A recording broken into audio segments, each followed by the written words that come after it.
सौदव सत साहेब सत साहेब सत साहेब। जय सतगुरु साईं अरुण जी महाराज को प्रणाम। जय सतगुरु कबीर साहिब को प्रणाम। जय सतगुरु रविदास जी को प्रणाम। जय सतगुरु नानक साहब को प्रणाम। जय सतगुरु भगवान बुद्ध को प्रणाम। आप सभी भक्तजनों, प्रेमियों, साध संतों, छोटे बड़े, माताओं बहनों, सभी मानव जाति को प्रणाम। सत साहेब सत साहेब। जय भारत माता, जय पृथ्वी माता, सत साहेब। भक्तजनों, प्रेमियों, आज जो हम बात करेंगे इस सत्संग में, ये सत्संग आज का बड़ा ही टॉप का सत्संग है। अगर इसको सुनोगे तो आपका बुद्धि और विवेक बढ़ेगा और कुछ ऐसी बातें मैं आपको इस सत्संग में बताऊंगा जो आज तक बताई नहीं गई। बहुत सारी ऐसी बातें होंगी जो मैं आपको बताऊंगा। और एक कमेंट आया हमारे पास, उस कमेंट में हालांकि कमेंट करने वाला जो भी है वो एक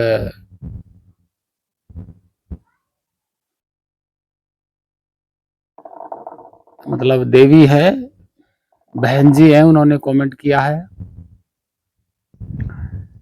कमेंट की तस्वीर में आपको दिखाऊंगा उन्होंने क्या लिखा है।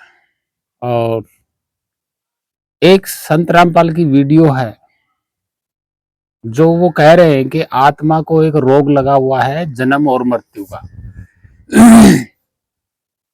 और उन्होंने ये कहा है कि कबीर का नाम,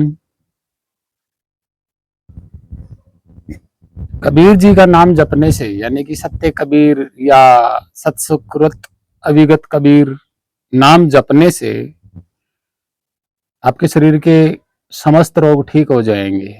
कैंसर जैसे रोग भी ठीक हो जाएंगे। वो अपनी वीडियो में बताते हैं ऐसा। और सबसे अहम बात तो यह है कि उन्होंने कहा कि आत्मा को जो रोग है वो है जन्म मृत्यु का। तो ये वीडियो भी हम आपको दिखाएंगे और इनकी पोल खोलेंगे और एक ऐसा सत्संग आपको इस वीडियो के माध्यम से सुनाया जा रहा है जिसकी आप कल्पना भी नहीं कर पाओगे। आपने ऐसा सत्संग सुना ही नहीं। तो इस बहन जी ने जो कमेंट किया है वो है कि भाई साहब, आपसे बड़ा महा झूठा और भ्रमित कोई नहीं है। ये लिखा हुआ है कमेंट में। उन्होंने मुझे कमेंट किया, बहन जी ने।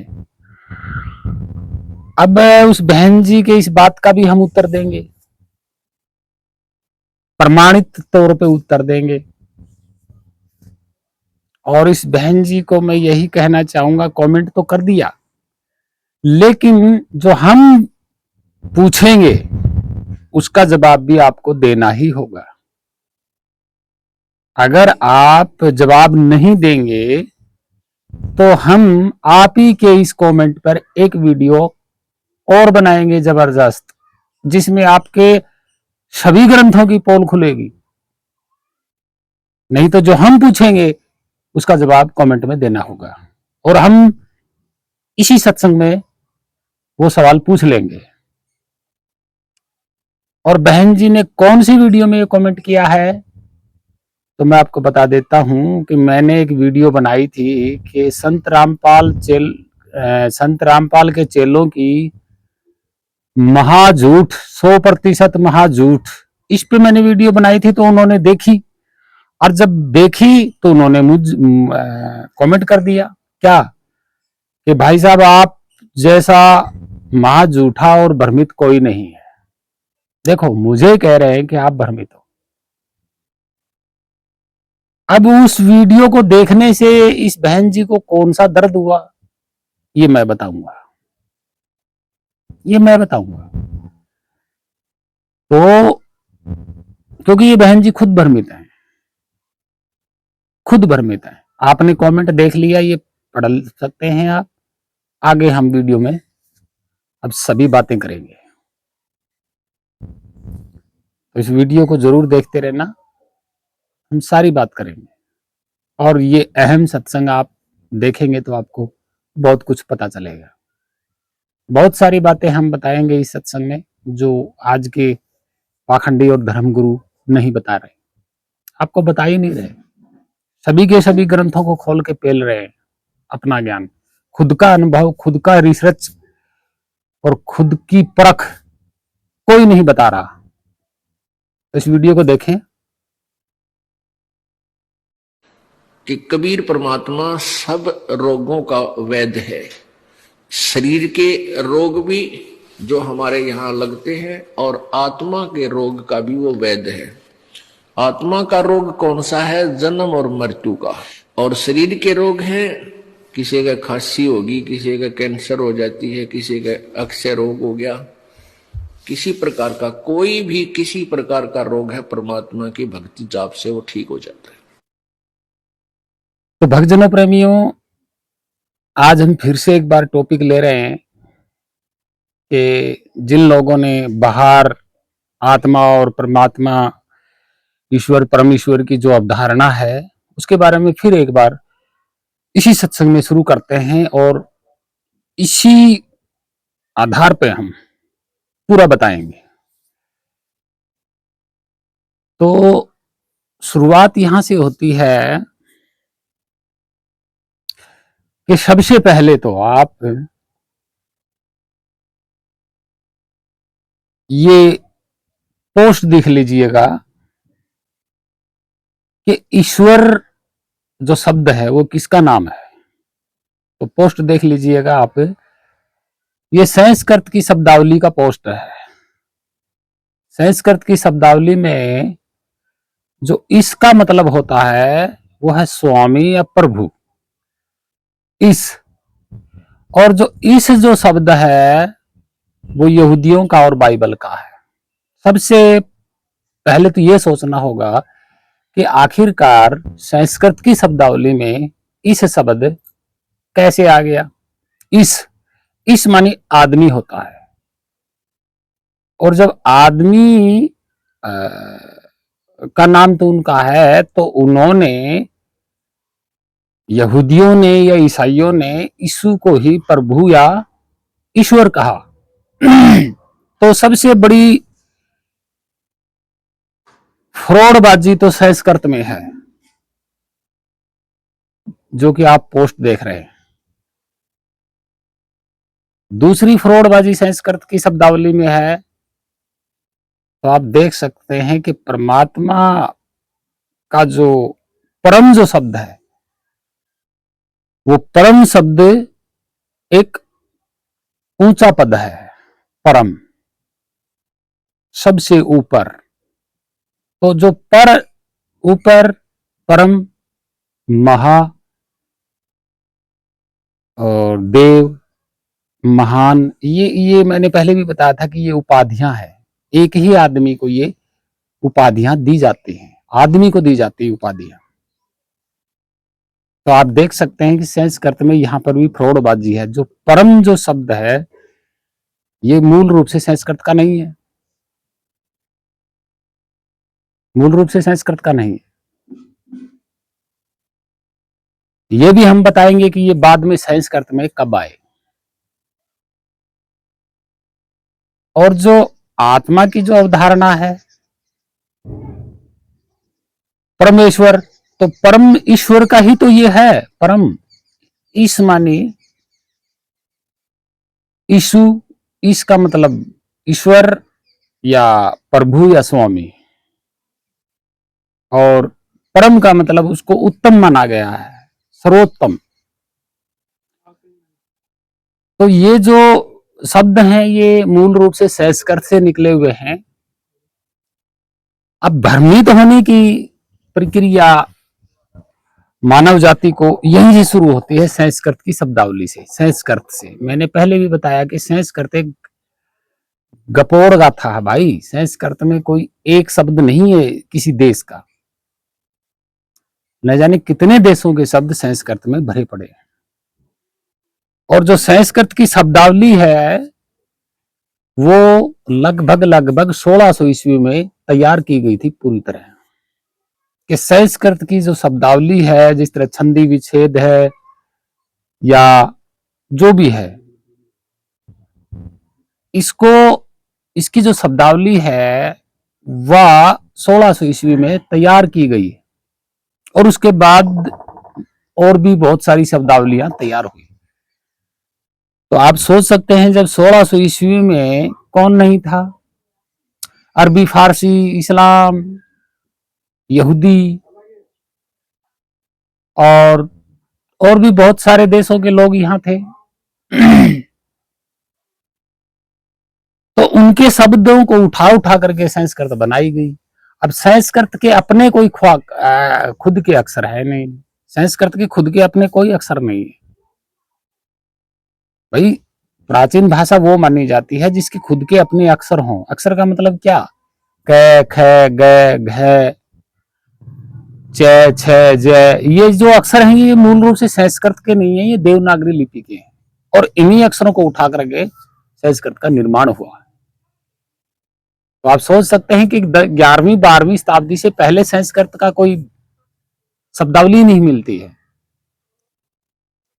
तो ये शब्द कहां से आए।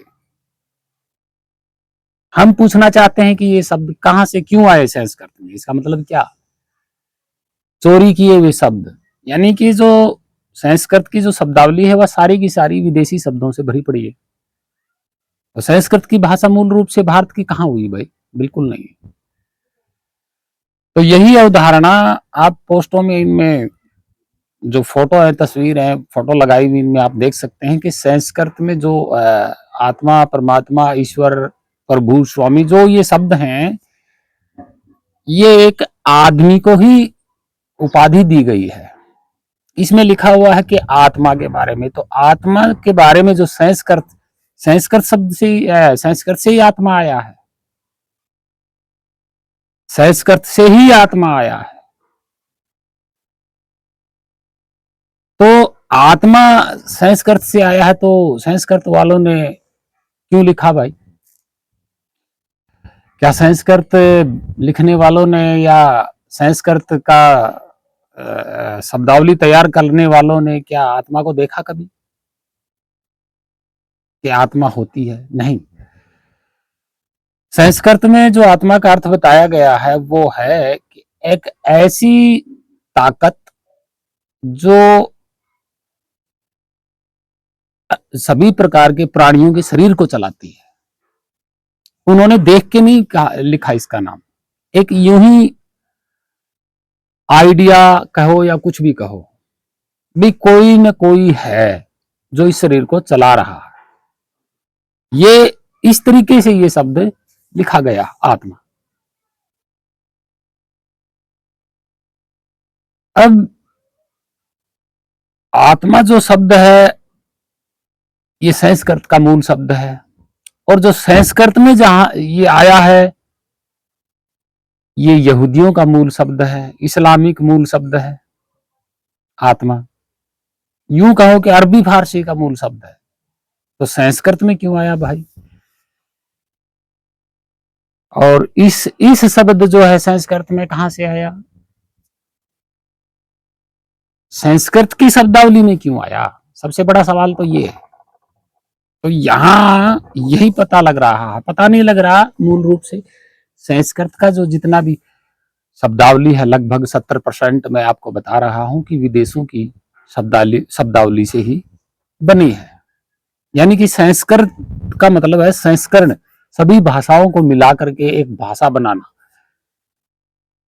और इसी भाषा से ग्रंथ लिखे गए जो सभी को मूर्ख बनाया जा रहा। तो भ्रमित ना होए, एक आदमी के रूप से ही जो भाई आत्मा, ईश्वर, प्रभु, स्वामी, परमेश्वर, ये सब एक आदमी को, एक महान पुरुष को उपाधि दी गई है। सबसे ऊपर वही व्यक्ति होता है जो ज्ञानी होता है, सबसे ज्ञानी का उत्तम पुरुष। और महान देव शब्द भी जो है ज्ञानी को कहा जाता है।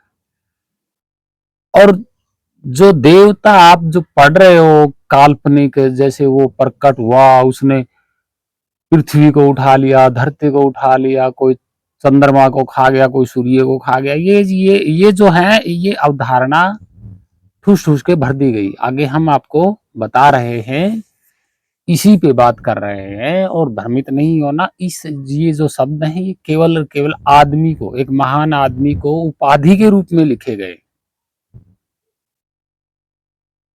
इसके अलावा जो है ये मूल रूप से कहीं बाहर नहीं है। तो आगे आप संत रामपाल की ये वीडियो देखना और फिर हम आगे पूरी बात बताते हैं कि, और इसी में जिस बहन जी ने ये कमेंट किया था ना, उनका भी जवाब इसी में मिल जाएगा। और बहुत ही टॉप का सत्संग है, आप ध्यान से देखिए। तो आप लोगों ने ये वीडियो देखी और इस वीडियो में आपने देख भी लिया होगा कि ये लोग किस तरीके से मूर्ख बनाते हैं। अब देखिए, इनकी वीडियो के माध्यम से मैं बताता हूं कि इन्होंने तो ठोक दिया जो ठोकना था ग्रंथों को पढ़ पढ़ के। लेकिन बात यहां आती है कि कबीर साहिब ने कभी संस्कृत नहीं बोली। कबीर साहिब ने कभी संस्कृत नहीं बोली। कबीर साहिब ने बोला है नी अक्षर नी तत्व, शब्द स्वरूप, आदि नाम, बस। इसके अलावा कोई नहीं शब्द बोला उन्होंने। और पहली बात तो कबीर जी की राह पर ये चल ही नहीं सकते, सीधी सी बात है।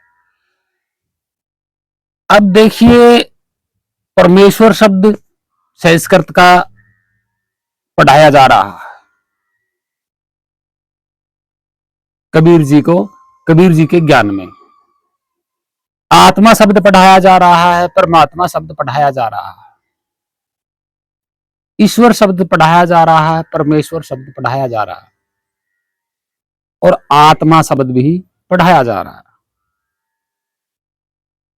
आप खुद सोच सकते हैं कि भी कबीर जी की भाषा में तो ये है नहीं, ये तो मूल रूप से संस्कृत के हैं, जो कि संस्कृत उस समकालीन संस्कृत प्रचलित ही नहीं थी इतनी।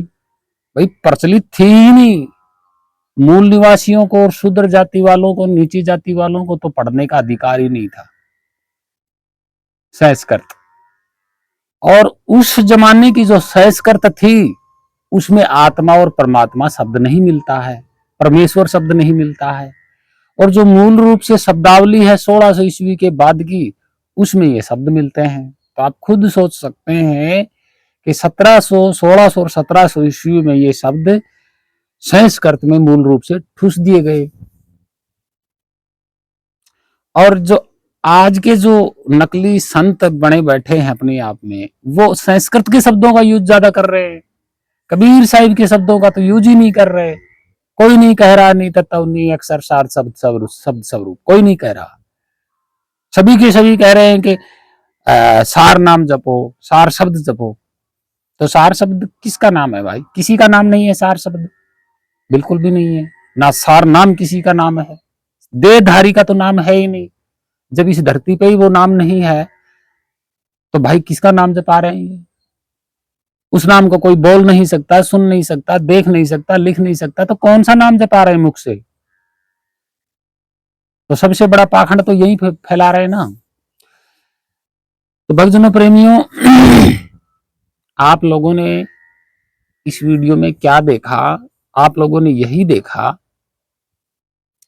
कि कबीर साहिब का जो नाम है, जो ये जपा रहे हैं, चाहे कुछ भी जपाएंगे, ओम जपाएं, सोहम जपाएं, या सत सुकृत अविगत कबीर जपाएं, या कुछ भी जपाएं, मुख से बोलने वाला या मन से बोलने वाला या लिखने पढ़े जाने वाला, उस नाम से ये क्या कह रहा है संत रामपाल कि शरीरों के रोग हो जाएंगे, वो रोग ठीक हो जाएंगे। शरीर में जितने रोग हैं सारे ठीक हो जाएंगे, कैंसर तक के रोग ठीक हो जाएंगे।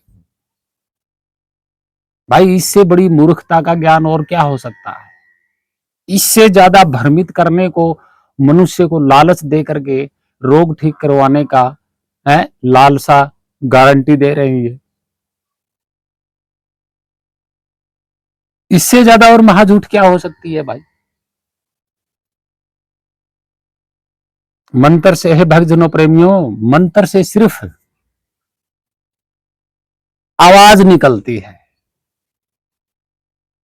मंत्र से आप लिख पढ़ करके देख सकते हो मंत्र को।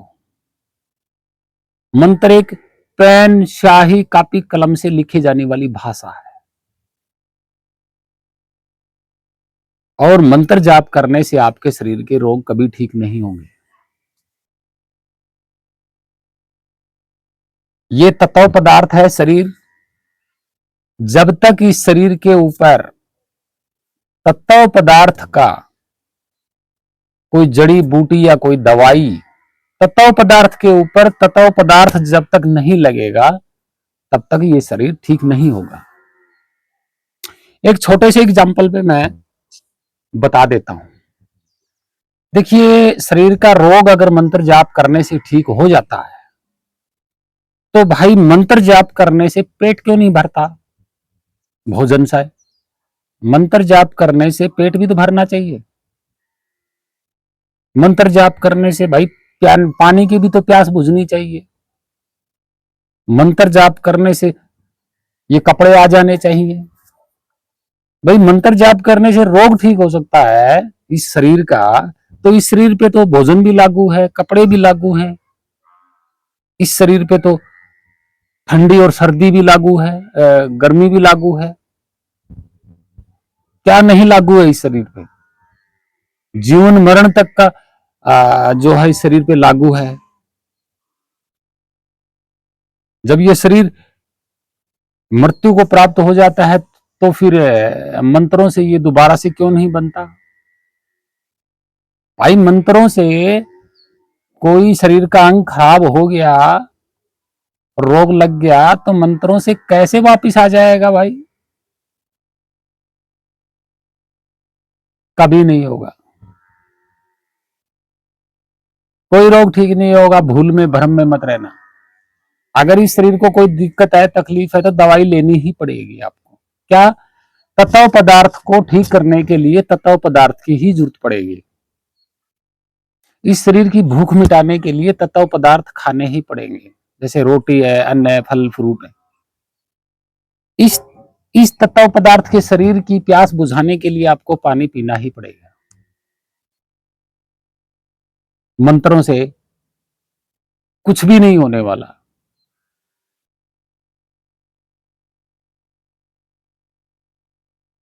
एक एग्जांपल और देता हूं मैं। जैसे हमने मकान बनाया और मकान में कई बार क्या होते हैं, ज्यादा जहां जिस एरिया में ज्यादा पानी होता है तो मकान नीचे से खराब होने शुरू हो जाते हैं। मकान के नीचे से ईंट खराब हो जाती हैं, गड़ जाती हैं, बिल्कुल ही गिरने को हो जाता है मकान। तो क्या करते हैं, वहां क्या मंत्र काम करेगा। उस खराब जगह को ठीक करने के लिए, मकान की खराब जगह को ठीक करने के लिए आप वहां दीवार के पास बैठ करके बोलते रहेंगे तो क्या वो दीवार ठीक हो जाएगी। नहीं होगी, कभी नहीं होगी। हमें उस दीवार के खराब ईंटों को निकालना होगा और नई ईंटें वहां पे भरनी होंगी, तब वो दीवार ठीक हो सकती है। यानी कि तत्व पदार्थ को ठीक करने के लिए तत्व पदार्थ की ही जरूरत पड़ेगी। और जो आवाज, तो आप मुख से आवाज निकालते हो, ध्वनि निकालते हो, उसका आगे कोई तत्व पदार्थ नहीं है जिससे कोई चीज भर जाए। आप जितना मर्जी खाली चीज में बोलते रहिएगा, जितना मर्जी बोलते रहिएगा, खाली चीज में भरेगी नहीं वो। तो भाई रोग कैसे ठीक हो जाएंगे मंत्र जाप करने से। सबसे बड़ी महाझूठ और सबसे बड़ी गपोड़ और सबसे बड़ा भ्रमित करने वाला तो यही है ना।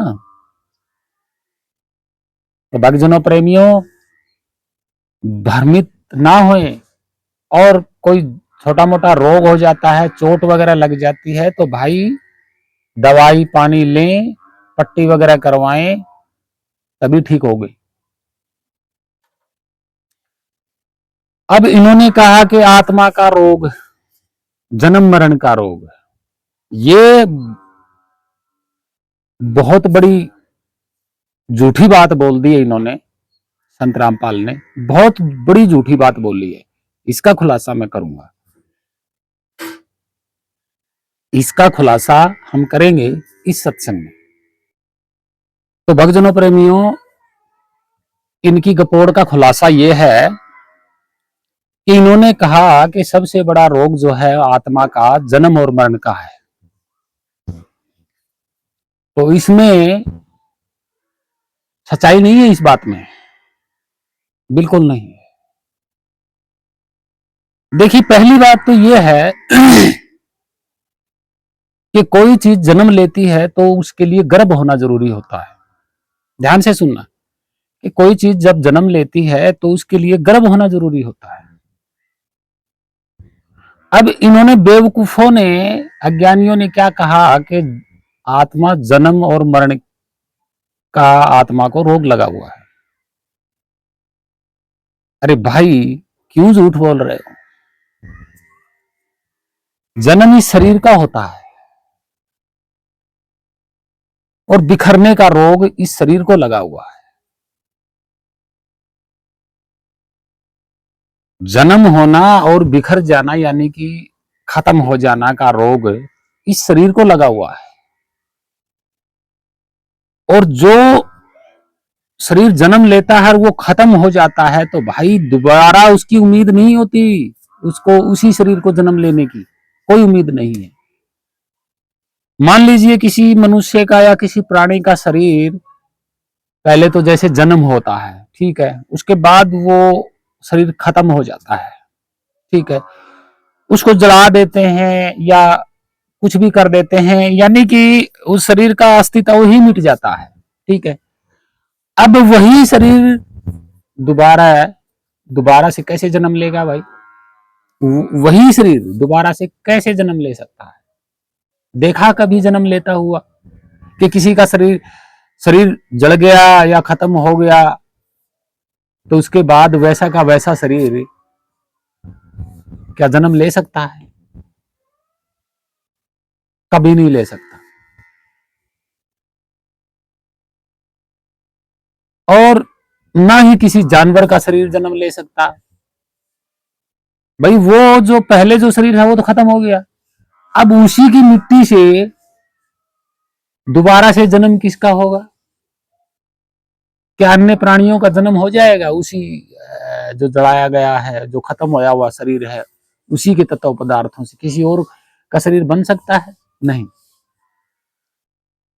जिस जगह शरीर को जला दिया, राख हो गई उसकी, उसी जगह से तो नहीं बनेगा,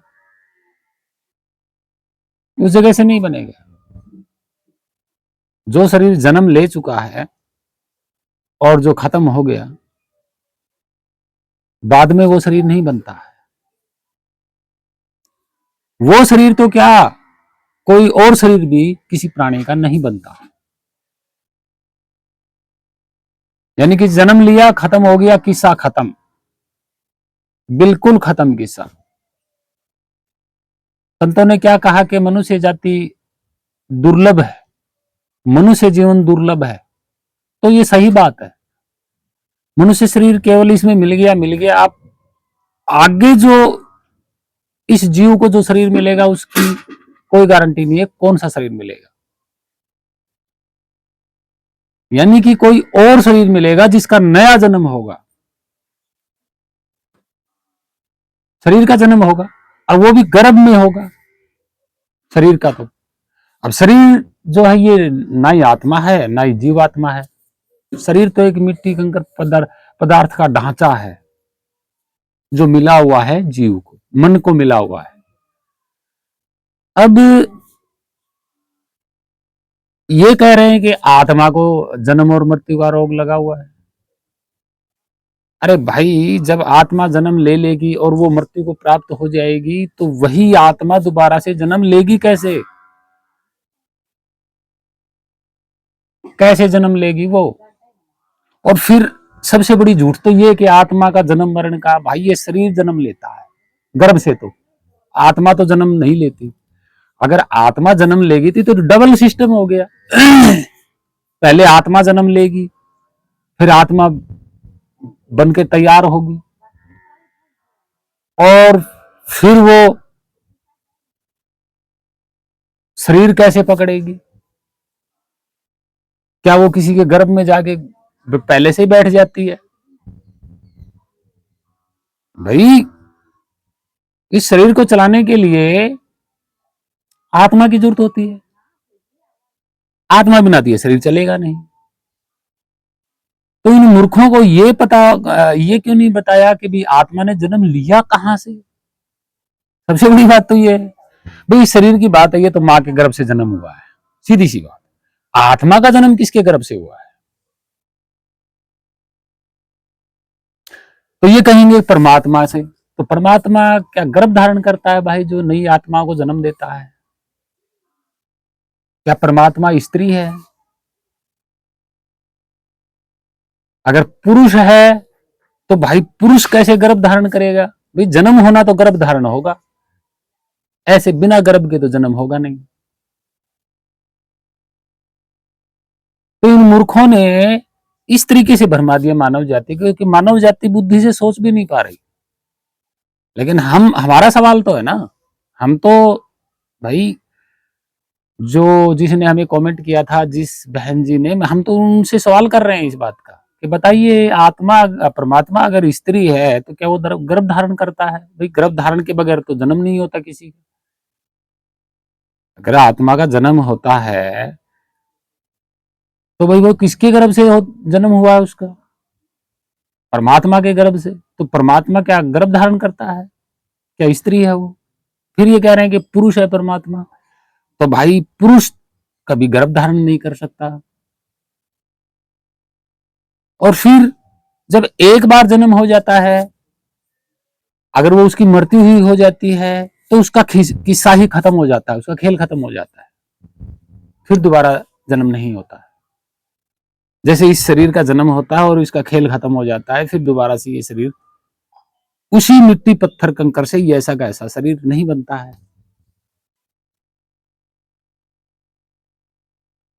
और इस शरीर के लिए गर्भधारण होना जरूरी है। अब आत्मा ने जन्म लिया परमात्मा के गर्भ से, तो किसने देखा कि आत्मा के गर्भ से, परमात्मा के गर्भ से आत्मा ने जन्म लिया? अब बात यहां आती है कि पहले आत्मा ने जन्म लिया या इस शरीर ने जन्म लिया?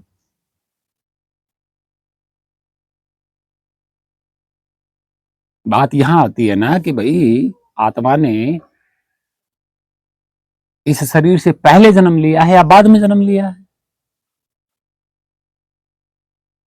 अगर ये कह रहे हैं कि भाई आत्मा का और इस शरीर का दोनों का ही मां के गर्भ से जन्म लिया है, तो भाई परमात्मा का क्या रोल है? फिर परमात्मा का क्या रोल है?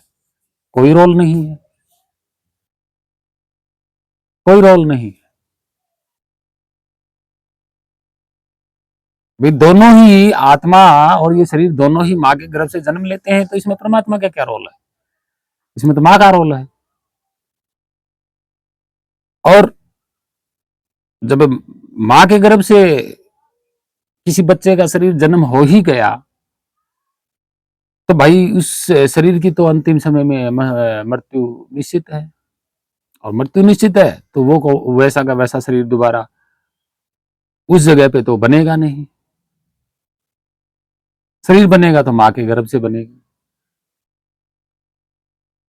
जो शरीर खत्म हो गया उसका तो दोबारा कोई रोल ही नहीं है कहीं पर भी। तो जन्म किसका होता है? अगर जन्म होता है तो नया नया शरीर गर्भ से जन्म होता है, नया शरीर का, तो इसका मतलब आत्मा का नया जन्म होता है, और वो भी मां के गर्भ से। तो इसमें परमात्मा का रोल कहां से है? परमात्मा का रोल कहां से है? अब इस संसार के साथ जोड़ोगे कि परमात्मा के वहां पर भी ये नियम चलते हैं, जन्म होना और मृत्यु होना। संसार के नियमों में अगर जोड़ोगे आप कि भाई कहीं परमात्मा बैठा है, वहां परमात्मा के गर्भ से जन्म होता है आत्माओं का, तो आत्माओं का अगर जन्म हुआ है तो भाई आत्मा के भी तो होंगे ना, जैसे नाना नानी, दादा दादी, जैसे पोता है, पोतियां है, नाती है, बहू, ससुर, ये भी तो होंगे आत्मा के वहां। भाई एक आत्मा जन्म लेती है तो भाई आगे से आगे उसका वंशज तो बढ़ेगा ना। भाई संसार के रीति रिवाजों के साथ जोड़ोगे तो ऐसा तो होगा ही होगा। और फिर संसार के रीति रिवाजों में अगर जोड़ोगे तो भाई सारी चीजें स्थूल है, यहाँ पे तत्व पदार्थ से बनी हुई है। जैसे मामा मामी है, वो भी शरीर, उनका भी शरीर स्थूल है। दादा दादी है, उनका शरीर भी स्थूल है। सास ससुर है, उनका शरीर भी स्थूल है। तो संसार के साथ जोड़ोगे तो भाई स्थूलता में आएंगे, ये तो सारे के सारे तत्व पदार्थ में आएंगे। संसार के नियमों के अनुसार जोड़ोगे तो, रिश्तों के साथ जोड़ोगे तो वहां पर भी ऐसा होना चाहिए और स्थूल में होना चाहिए, स्थूल में होना चाहिए। संसार का नियम आप किसी पर भी लागू कर सकते हैं। हर एक तत्व पदार्थ पे संसार का नियम लागू है, जन्म मरण का। संसार पे लागू है जन्म मरण का। चलने फिरने का नियम संसार की वस्तुओं पे लागू है। उड़ने का नियम संसार की वस्तुओं पे लागू है। बनना बिगड़ना नियम संसार की वस्तुओं पे लागू है। चमकना, प्रकाश देना, अग्नि, जल, वायु कैसे चलते हैं, कैसे हिलते हैं, कैसे क्या होता है, रंग बदलना, ये सब संसार के नियमों पे लागू है, जितने भी तत्व पदार्थ हैं। तो भाई संसार के नियम वहां क्यों लगा रहे हो कि वहां पे भी जन्म होते होंगे, वहां पे भी ऐसा होता होगा, वहां पे भी प्रकाश होगा? ये क्या है? ग्रंथों में लिखी कपोड़ गाथाओं और मन काल्पनिक नियम बना देना, ये सबसे बड़ा महाझूठ है। तो आप खुद सोच सकते हैं कि अगर आत्मा जन्म लेती है और उसका मृत्यु, जन्म का और मृत्यु का उसको रोग लगा हुआ है, तो भाई शरीर की तो मृत्यु हो जाती है, सारा सिस्टम ही खत्म हो जाता है। अगर ये कहें कि आत्मा अमर है तो उसका जन्म कब हुआ? फिर जन्म कब हुआ? कब जन्म हुआ होगा? ये बात तो ग्रंथों में नहीं लिखी, कब जन्म हुआ था, किस डेट को जन्म हुआ था, कौन से युगों में जन्म हुआ था इसका, ये क्यों नहीं बताया ग्रंथों में? भाई भ्रमित तो ये कर रहे हैं आपको, हम झूठ नहीं बोल रहे। हम बार बार एक ही बात कहते हैं कि आपके स्वरूप का कभी जन्म हुआ ही नहीं। आपके संपर्क में तो सिर्फ ये शरीर आते जाते, आ रहे हैं, जा रहे हैं, कुछ सालों के लिए ठहरता है, फिर बिगड़ जाता है, शरीर बिगड़ता है। शरीर का जन्म होता है जो आपके संपर्क में आता है और फिर वो छूट जाता है, क्योंकि आप शरीर को पकड़ नहीं सकते। आप तत्व पदार्थ से बने हुए नहीं हो, और ना ही आपका कोई शरीर है हाथों वाला, जिससे आप अपने ही शरीर को हाथों से पकड़ के बैठ जाएं। ऐसा नहीं है। संसार के नियम से इन पाखंडियों ने ग्रंथों में जोड़ दिया किसको? आत्मा को और परमात्मा को। हालांकि ये होते ही नहीं है, ये नहीं होते। जब इन्होंने कह दिया आत्मा और परमात्मा, तो दो अलग अलग वस्तुएं हो गई, और वो आज तक दिखाई क्यों नहीं दी? फिर इन्होंने कैसे लिख दिया? किस माइकल लाल ने देख लिए थे इनको, आत्मा को और परमात्मा को, जिसने नाम दे दिए? भाई नाम तो सारे के सारे विदेशी उठा उठा करके लिखे हुए ग्रंथों में। तो आप जरा सोचिए कि आत्मा का जन्म होता है, सबसे बड़ी झूठ है ये। क्या आत्मा को रोग लगा हुआ है जन्म मरण का? तो जन्म मरण का रोग, फिर रोग क्या है? जन्म हुआ, मृत्यु हो गई, खेल खत्म। एक आत्मा का तो खेल खत्म हो गया। आत्मा ही मृत्यु में आ गई तो किस चीज की भक्ति भाई, किस चीज की मुक्ति? अब जो चीज खत्म होगी वो दोबारा वैसे की वैसी जन्म नहीं लेती। लेगी, अगर शरीर जन्म लेगा तो मां के गर्भ से लेगा। यूं का यूं जमीन में से मिट्टी से तो बनेगा नहीं, वो जन्म लेने की हालत में ही नहीं है, तो शरीर ही मिट्टी मिट्टी में मिल गया। अब मिट्टी से उसका जन्म कैसे हो जाएगा मां के गर्भ के बिना? ये भी तो सोचो। तो भाई आत्मा को, पहली बात तो आत्मा कोई वस्तु नहीं है और ना ही परमात्मा कोई वस्तु है, और ना ही आपके स्वरूप का कभी जन्म हुआ।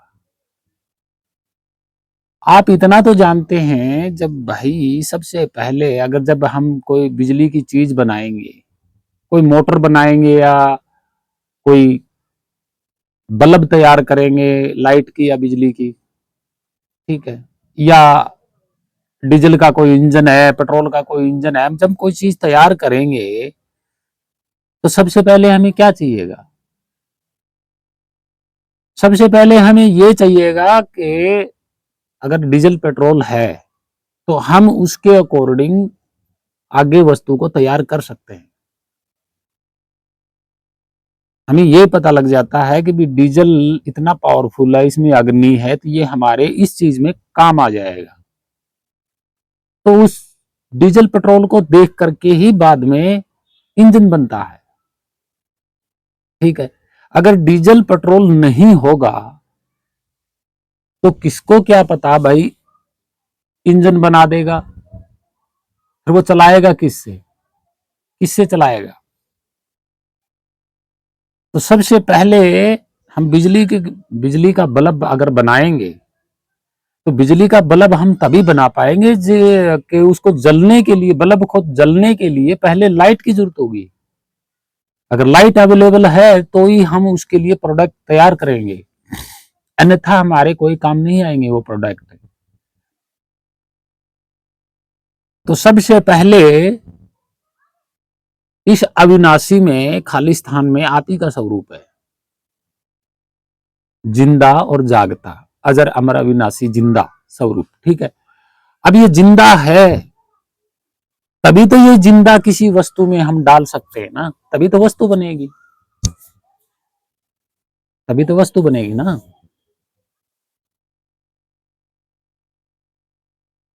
भाई बिजली नहीं है तो वस्तु बना के क्या करोगे?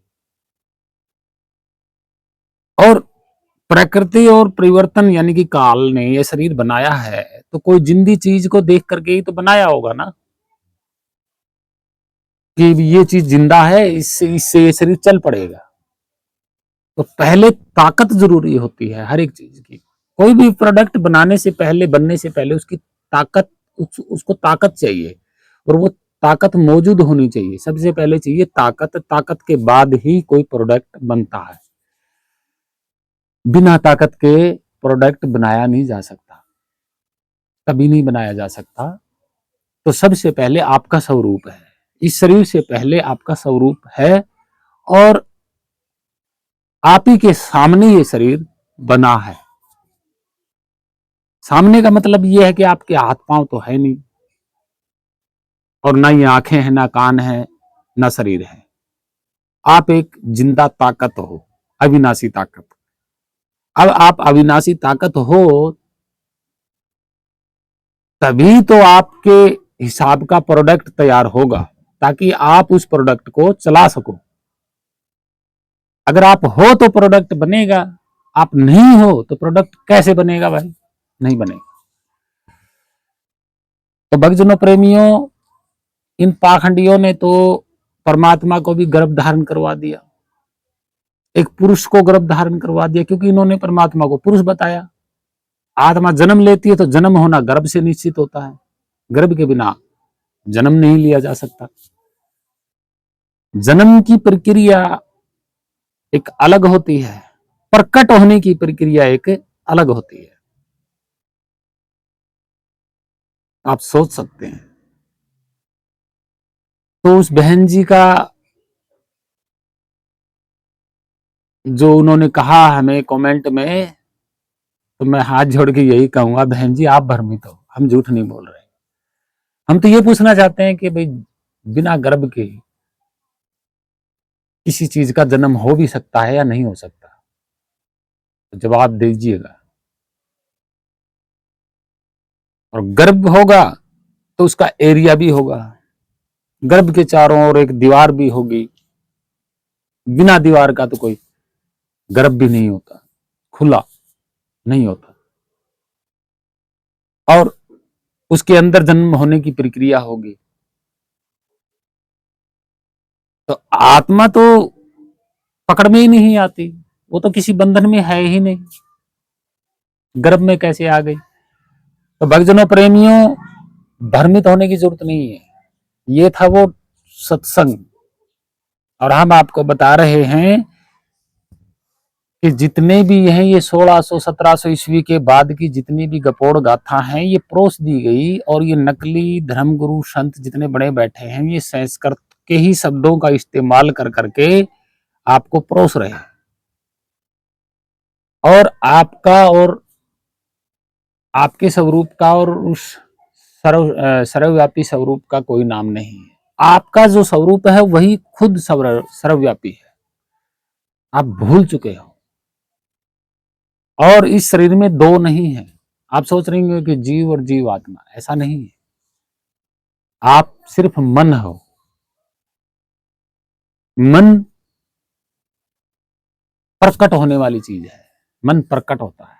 जैसे गर्भ में बच्चा होता है ठीक है, गर्भ में बच्चा होता है तो उसमें मन होता है। बच्चे में बिल्कुल मन होता है, लेकिन वो मन खाली होता है, बिल्कुल खाली होता है। उस मन में कोई विचार नहीं होता है, ना किसी प्रकार की कोई यादें होती है। ठीक है, खाली होता है मन। और मन के कारण शरीर जिंदा है, गर्भ में बच्चा, लेकिन मन खाली है, इसलिए वो हिलता डुलता नहीं है। मतलब भाग दौड़ नहीं करता है, क्योंकि उसके मन में कोई विचार नहीं रहता है। मन खाली होता है, इसलिए वो एक जगह रहता है। कोई विकार या किसी प्रकार का कोई विचार या कोई इच्छाएं, ऐसा कुछ भी नहीं होता है। खाली होता है, बिल्कुल खाली स्थान। ठीक है। अब जैसे ही वो जन्म ले लेता है तो वो भाई आंखें जब उसकी खुलती हैं तो बाहर की चीजों की कॉपियां कर करके अंदर डालनी शुरू कर लेता है। तब उसके मन में जो खाली स्थान होता है उसमें वो चीजें, यानी कि बाहर की यादें हैं, कॉपियां हैं, ये सब अंदर डालना शुरू कर देता है। बच्चे का जन्म जब हमारा जन्म होता है तो गर्भ से पहले हम खाली होते हैं, खाली स्थान होता है, बिल्कुल खाली स्थान, कुछ नहीं होता उसमें। मन और शरीर दो चीज होती है। आप मन और शरीर दो ही होते हैं, इनके अलावा कोई तीसरा नहीं होता है। और जैसे ही गर्भ से बाहर आ जाता है तो उसके चारों ओर नाना प्रकार की कॉपियां अंदर डाल लेता है, यादें डाल लेता है। फिर उसकी इच्छाएं जागृत हो जाती हैं। मन फिर भटक जाता है संसार में। फिर वो ठूस ठूस के भरनी शुरू कर देता है कॉपियां। अब यही मैं कह रहा हूं कि जिस तरीके से मन खाली था मां के गर्भ में, क्योंकि मां के गर्भ में उसने कोई संसार थोड़ी ना देखा है। जब तक कोई चीज हम आंखों से देख नहीं लेंगे, कानों से सुन नहीं लेंगे, शरीर से स्पर्श नहीं कर लेंगे, तब तक हम उसके बारे में इच्छा या उसके बारे में विचार सोच नहीं कर सकते। और गर्भ में ऐसा होता नहीं। गर्भ में ऐसा होता नहीं, माँ के गर्भ में। तो वो किस चीज की इच्छा करेगा भाई? जब उसको पता ही नहीं है, संसार की कोई चीज उसने देखी ही नहीं, तो वो इच्छा नहीं कर सकता, वो विचार प्रकट नहीं कर सकता। जन्म लेने के बाद वो विचार और इच्छाएं प्रकट करता है। इसका मतलब क्या? खाली था, वो आया था बिल्कुल खाली, और संसार की चीजों से ठूस ठूस के भर गया वो। यही तो था सत्य।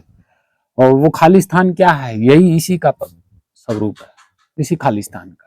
तो मैं यही कहता हूं भक्तजनों, प्रेमियों, खाली आए थे और यहां से संसार से ठूस ठूस के कॉपियां भर के ले जा रहे। तो आप मुक्त नहीं हो सकते।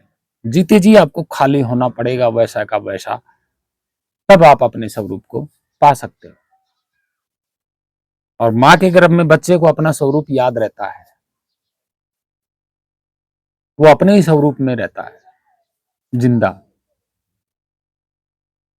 और ना आत्मा जन्म लेती है और ना ही ऐसा कुछ है। भैया गपोड़ गाथाओं से बचिए और भेदी सतगुरु की शरण में जाइएगा। आगे हम ऐसी सत्संग और वीडियो बनाते रहेंगे। किसी से कोई अगर कोई बात पूछना चाहता है तो पूछ सकता है। आप सभी को धन्यवाद। सभी माताओं बहनों, सभी भक्तजनों, प्रेमियों, साधु संतों को प्रणाम। सभी मानव जाति को प्रणाम। सत्साहे सत्साहे सत्साहे।